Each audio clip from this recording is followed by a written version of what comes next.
Ассалому алейкум дӯстони азиз, хушомадед ба канали Dom TJ. Номи ман Шаҳром. Имрӯз 29 июни соли 2021 1000 рубл 155 сомонӣ, $100 1132 сомонӣ.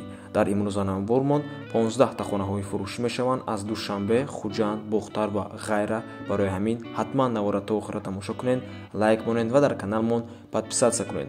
Дӯстони азиз, агар шумо хонаи фурӯшӣ дошта бошед, ба рақамҳои барои реклама танҳо дар WhatsApp сурат ва маълумоти пурраи оиди хонатон рой кунед. Агар хона гуфтеста бошед, дар комментария нависед чӣ хеле хона шуморо дар курай. Бисёр бад гап намезанем, рафтем.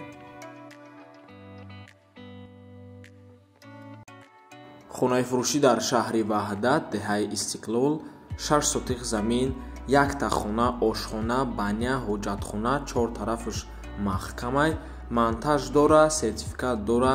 Нархаш 85 000 сомонӣ мебошад.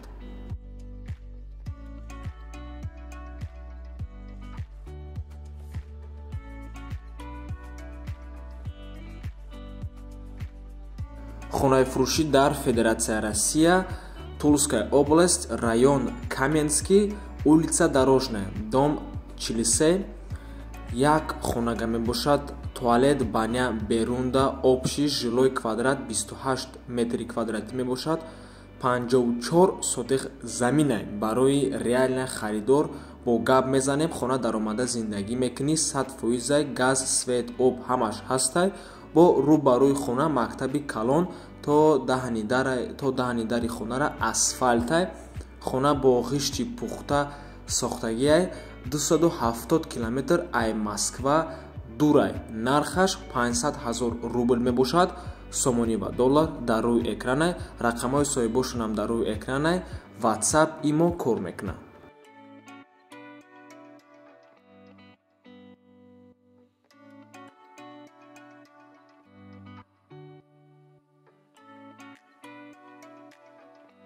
аз шаҳри Душанбе замин хоҳиш кардан марҳамат. 5 сотиқ замин қарор аст дар Чорякалон.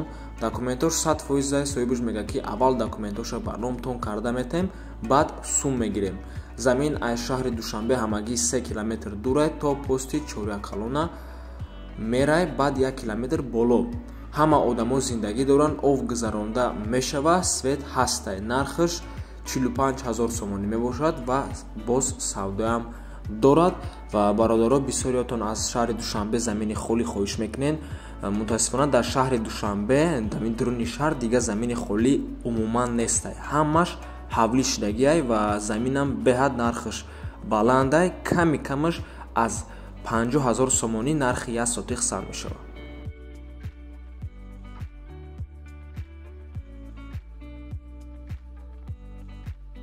хонаи фурӯшӣ дар шаҳри Хуҷанд, як хонага квартира бо масоҳати 40 метри квадратӣ дар 5-ум ошонаи бинои советӣ ҷойгир аст. 2 та балкони застеклёнӣ дора, бо ҳама чизу чорааш фурӯхта мешавад, ремонтам дорад.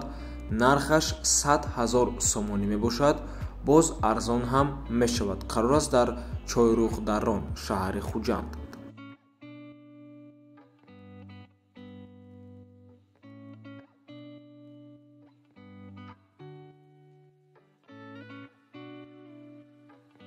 замини фурӯшӣ дар шаҳри Хуҷанд, 6 сотиқ замин бо нидастроени 6 дар хона дорад, об ва свет дорад. нархаш бошад 170 000 сомонӣ, боз савдоям дорад ва қарор аст дар 3-ум микрорайони шаҳри Хуҷанд.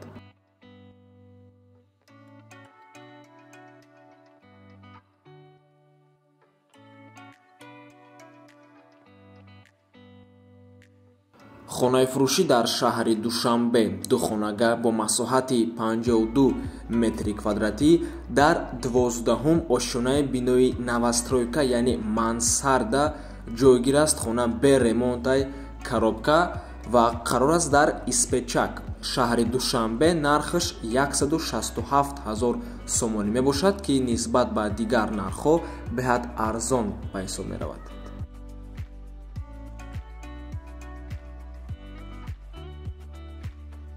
хонаи фурӯшӣ дар шаҳри Бухтар, 2 хонага бо масоҳати 50 метри квадратӣ дар 4-ум ошонаи бинои советӣ ҷойгир аст.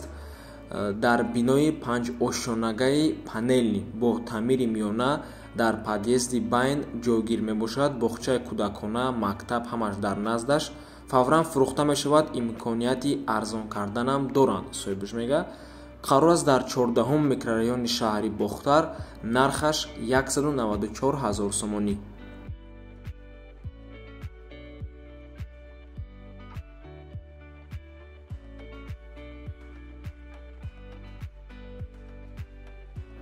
квартирафурӯшӣ дар шаҳри Бохтар якхонага квартира бо масоҳати 42 метри квадратӣ дар якум ошонаи бинои навастройка ҷойгир аст. Хона ремонти нав дорад ва қарор аст дар шаҳри Бохтар пушти кафеи Марворид.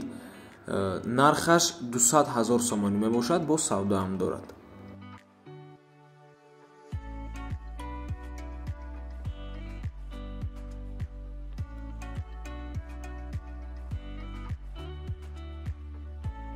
хонаи фурӯшӣ дар шаҳри Душанбе духонага бо масоҳати 55 метри квадратӣ дар 4-ум ошонаи бинои навастройка ҷойгир аст.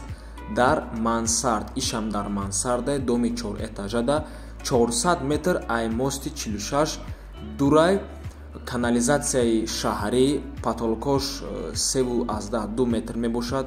ванна ва туалет алоҳида, хона бе ремонтаи коробка, дом худаш қариб ки тайёрай.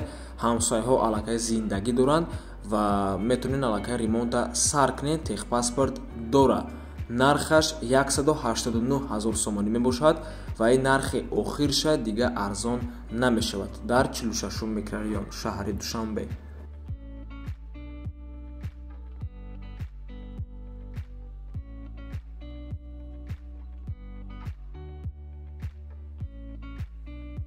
ҳавлии фурӯшӣ дар шаҳри Душанбе 5 дар хона тагиш полни подвалай кухни туалет дарун нушда дар поёни корвон, яъне роҳи газда айроҳи калон 350 метр дур мебошад. 2 сотих заминай, обши квадрати 2 этаж 150 квадрат мебошад. нархаш 560 000 сомонӣ мебошад ва соҳибаш мегӯяд ки пад абой карда метием. документош 100%. ванна дарун нушда.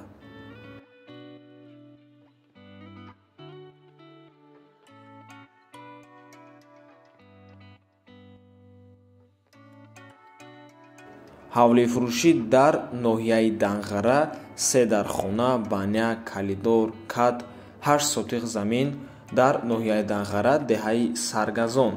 нархаш 120 000 сомонӣ мебошад, боз арзон ҳам мешавад.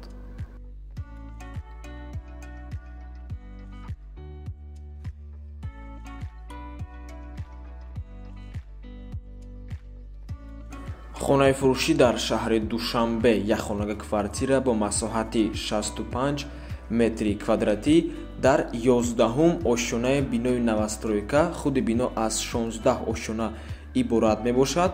айни ҳол сохтмонаш рафтаестай дар 12-ум ошонада аллакай расидагианд. қарор аст дар 112-ум микрорайон назди ресторани Райҳонда, назди роҳи Калонда. нархаш 260 000 сомонӣ мебошад. нархи охирша дига арзон намешавад. хона бе ремонтаи коробка ва масоҳаташ ба ҳазор имконият метиҳад ки ба духонага ҳатто сехонагаам табдил тием.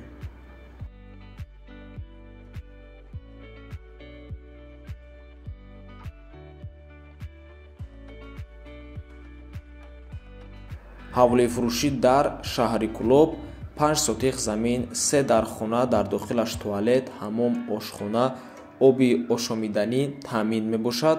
қарор аст дар Собиқ Нагорная 3 ҳайкало, кӯчаи Мирзо Турсунзода, боғи Ғалабада 35 дарахти мева дорад. 2 кладовка, туалет, оби ошомиданӣ дар дохили ҳавлӣ ҳастай. срочняй нархаш 120 000 сомонӣ, боз муомилаам дорад.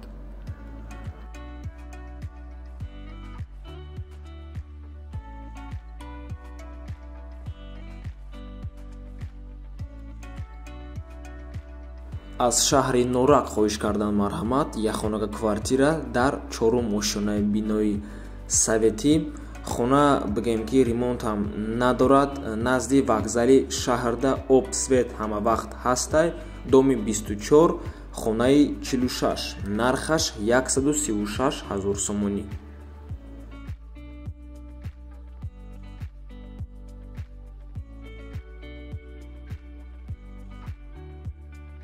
хонаи фурӯшӣ дар шаҳри Душанбе дар кӯчаи Алберунӣ, яъне рӯ ба рӯи кохи Бурбад, доми 22 этажада. хона худаш дар 11-ум ошонаш ҷойгир аст, 64 метри квадратӣ мебошад ва нархи як квадраташ $550. хона коробкае. рақамҳои риэлтор дар рӯи экранае, метавонем баъзо муроҷиат кунем.